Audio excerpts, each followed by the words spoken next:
तर आपल्याला उत्तरोत्तर तुमची प्रगती होणार आहे. स्वतःचं व्यक्तिमत्व विकास करण्यासाठी तुम्हाला चांगला उपयोगी पडणार आहे. स्वतःचं शिक्षणासाठी हा गुरु तुम्हाला चांगलं सहाय्य करणार आहे. संततीची प्रगती होताना तुम्हाला दिसणार आहे.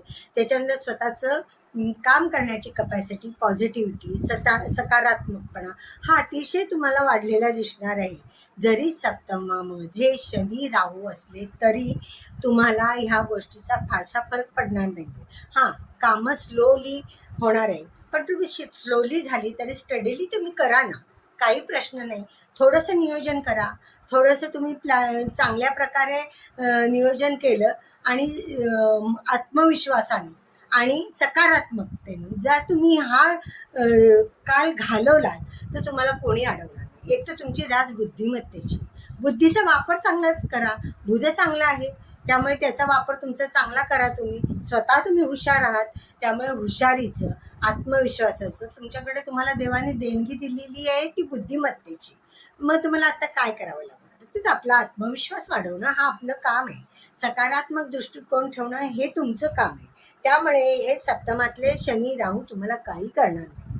उलट भाग्यवृद्धीसाठी काही काही गोष्टी तुम्हाला मिळणार आहेत. भाग्यवृद्धीसाठी नवीन संधी येतील, पण त्या मात्र विचारपूर्वक स्वीकाराव्या लागणार. कारण एका वेळेला जर 2-3 संधी आल्या तर कुठली संधी घ्यायची हा तुम्हाला विचार करावा लागणार आहे. आणि योग्य असेल तीच संधी तुम्हाला घ्यावी लागणार आहे. अदरवाईज तुम्ही ती घेऊ नका, नाहीतर नुकसान होण्याची शक्यता आहे. म्हणजे इथे तुम्हाला बुद्धीचा वापर करायला लागणार ना, कुठली घ्यायची आणि कुठली टाळायची हे तुम्हाला स्वतःलाच विचार करावा लागणार. मात्र दुसऱ्याचे विचार घेतला तर मत मात्र स्वतःचंच तिथे इम्प्लिमेंट केलं पाहिजे, नाहीतर मग तिथे नुकसान होण्याची शक्यता आहे. गुरुची साथ आहे. गुरु तुमचा नंतर दशमात जाणार आहे. त्यामुळे घराविषयी जे महत्त्वाचे प्रश्न आहेत, महत्त्वाचे निर्णय आहेत, तुम्ही 14 तारखेनंतर सहज घ्या. नवीन जर घर घ्यायचं आहे किंवा नवीन इन्व्हेस्टमेंट करायची आहे तर त्याचा जरूर विचार करा.